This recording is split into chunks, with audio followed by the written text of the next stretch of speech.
disgusted right now. I'm sorry. What gives you the right to lie to her about having a vasectomy? Having another kid has always saved our marriage in the past. What did you just say? One night, I woke up in our bed. My shirt, my bra was off, and I don't know how it got off.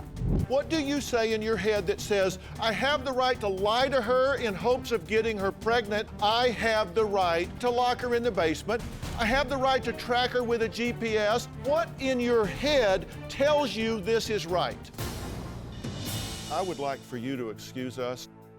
This is not your fault.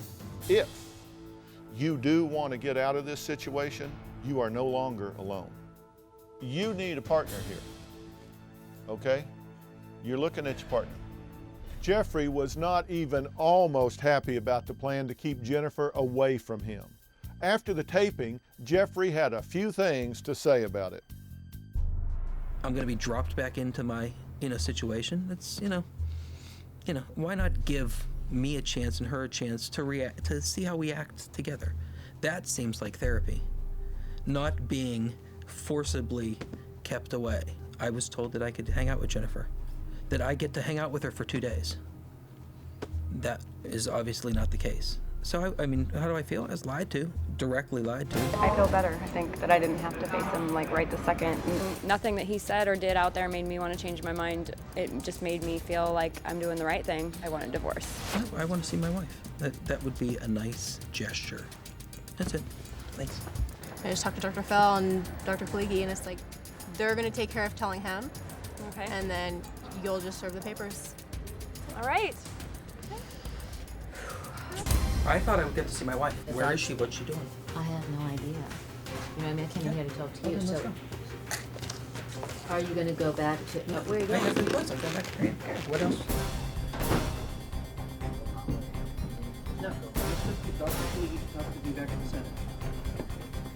I was promised I could see my wife. I don't know how to respond to that. Was that promised? Thank you very much. Thank you very much. Thanks, please. He may not go back. I don't know. Maybe he will, though. I'm hoping that he does. The car was only 3 blocks away from our studios when Jeffrey unexpectedly jumped out and went on the run. He's running north on Rossmore. Jeffrey would now try calling Jennifer's cell phone. An unavailable number.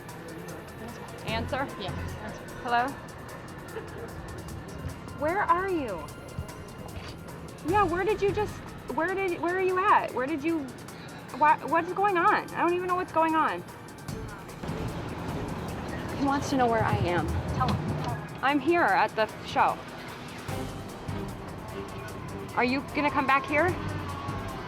Jennifer didn't know it, but Jeffrey was calling from another taxi cab and another borrowed cell phone. Like, what do you mean? What games? Why not? Where are you? How are you gonna get home? You can't go anywhere without your ID and stuff anyway, and it's at Creative Care.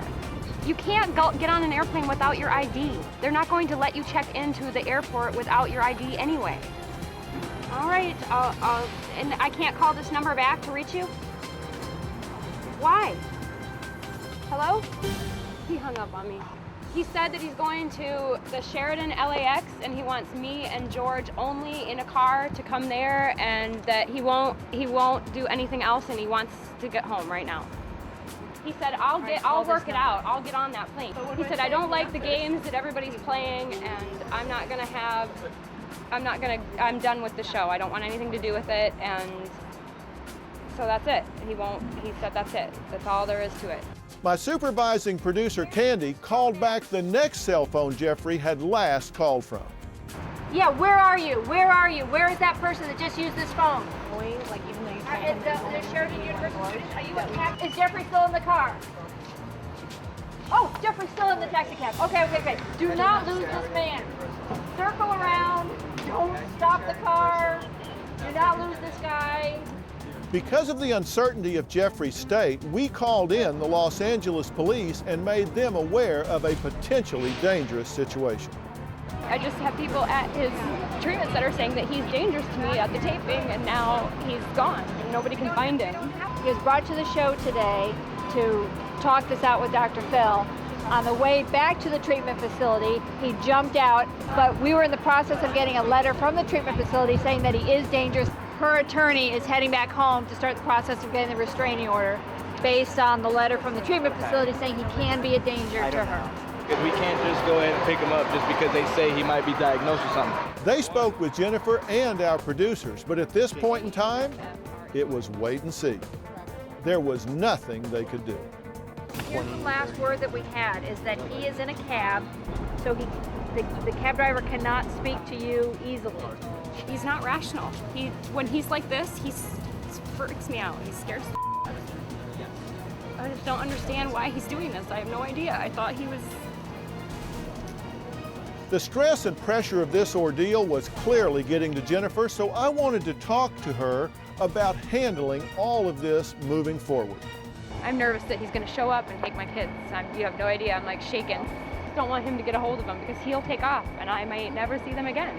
Jennifer placed a call to her babysitter Maria and told her she was on the way home and keep the kids safe.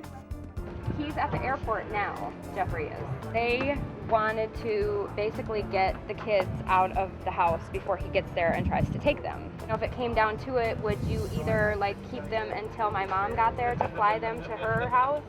Or if you would fly with them to Iowa and then fly back, they'll fly you back.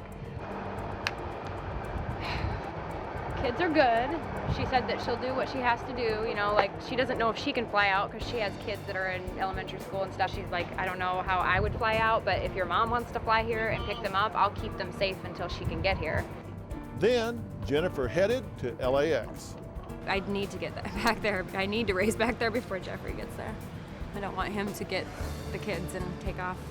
The plan is for me to fly home and pick up my kids, and I'm gonna go stay with my parents for a little bit and just kind of hang there for a few days until my lawyer gets back to town, and by the middle of next week the papers should be filed. Because safety is my primary concern, we had security officers escort Jennifer right to the plane. Jeffrey was never seen at the airport. It looked like there would be enough time for Jennifer to get home, pack some bags, and get the kids in the car and drive to her parents' house over 1,000 miles away. But Jennifer was shocked when she arrived at home early the next morning. The whole flight, I was worried about where he was, but I was also happy that I was going to be there first.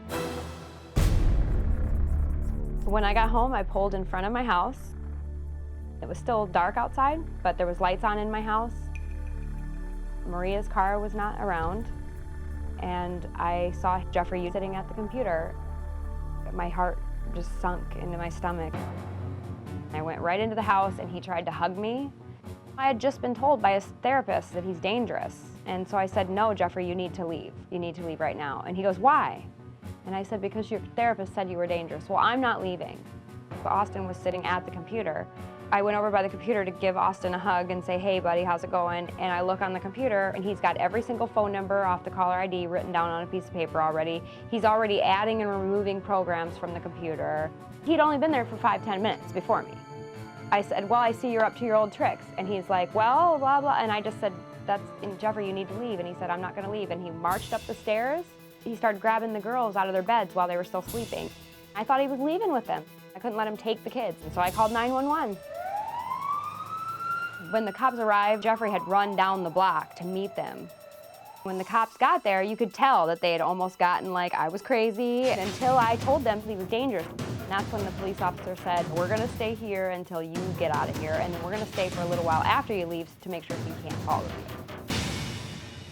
The cops are at my house for 2 hours while I'm trying to get everything out of the house and get us going. I got the dog, got the 3 kids. I'm trying to make sure that they have what they're gonna need because I don't know how long I'm gonna be gone.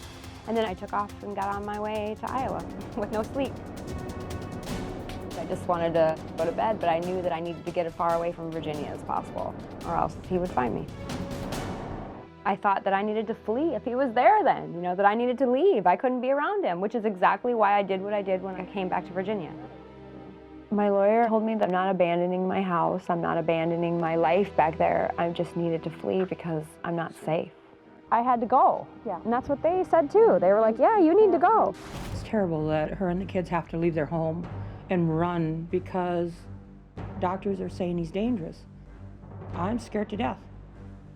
He's constantly trying to make me believe that he wouldn't do anything, he wouldn't do anything, he wouldn't do anything.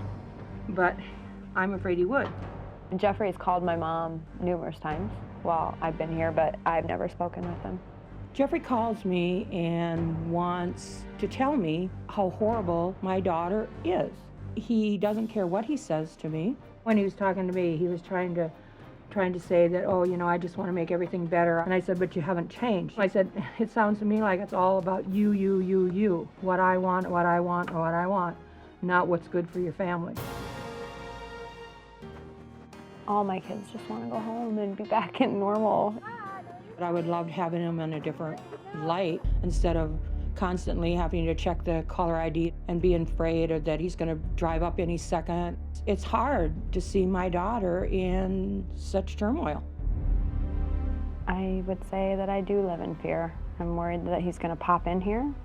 Even after papers are filed, a piece of paper ain't going to keep somebody from killing you. He was up at the school, and the school told him that Maria was going to send me the homework, so he went directly to her house. He basically walked right into her house. He grabbed her phone, and he just started going through her caller ID. So he knows I'm here, I'm sure. Her calling me, though, is not proof that you could be here. Yeah, but to him it is. I will do whatever it takes to protect my daughter and my grandchildren. I'm running out of safe places to go, Mom. We can send you to Fargo. I can't keep going further away from home. No. I just want to go home. The most dangerous day in the life of a person who's suffered abuse at the hands of a domestic partner is the day that you deliver the word that it's over. It's important that you coordinate everything. I'm fine with that. I think that makes a lot of sense. In a typical divorce case, you wouldn't need to go to court within a week of filing papers. But when someone's feeling threatened, you have to go to court early. We chose a court where we knew we could get a hearing within a week. Jeffrey was served with a notice and a motion to be in court.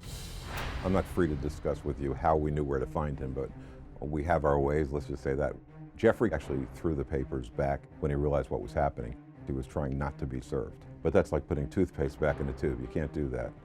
And we asked the judge to have him leave the house within a few days, and then also asked that he be restrained from going near his wife, all of which was granted by the judge. After Jeffrey's return to creative care was confirmed, Jennifer felt safe enough to go back to their home. Jennifer's attorneys arranged to have a private investigator do a sweep of the house. They found that a camera had been reactivated. Also, and this is kind of creepy, all of Jennifer's undergarments and sleepwear were missing, and I love you notes from Jeffrey were posted all over the house, including in her underwear drawer. Jeffrey continued to call Jennifer several times a day despite the no contact order issued against him just days before. Jeffrey also revoked his consent for the treatment center to talk to our staff about him, making it impossible for us to find out when and if he was planning to leave. After only 9 days of additional treatment, Jeffrey flew back home to Virginia. We had no idea of this event, and neither did Jennifer. We had arranged for Jennifer to receive several gift cards to help her out with food and gas while she was getting back on her feet. According to Jennifer, Jeffrey, violating the restraining order issued by a Virginia court, took those gift cards from their home. After a few days of various incidents, Jeffrey totally disappeared. No one heard from him for 2 days. While everyone was searching for Jeffrey, he was on his way to California where he stayed with friends. Local police there located him and informed the sheriff's department of his whereabouts. Jeffrey continued calling Jennifer, my staff, and Jennifer's lawyers, demanding all kinds of things, as well as saying that he was going to return to Virginia at the end of the week and turn himself in. But 3 days before his supposed return, police spotted Jeffrey just miles from Jennifer. Jeffrey was arrested on grounds that he had violated the restraining order. He is currently in jail without bond and is awaiting trial. Do you have a story or a question for me? Click the link in the description and tell me what in the world is going on.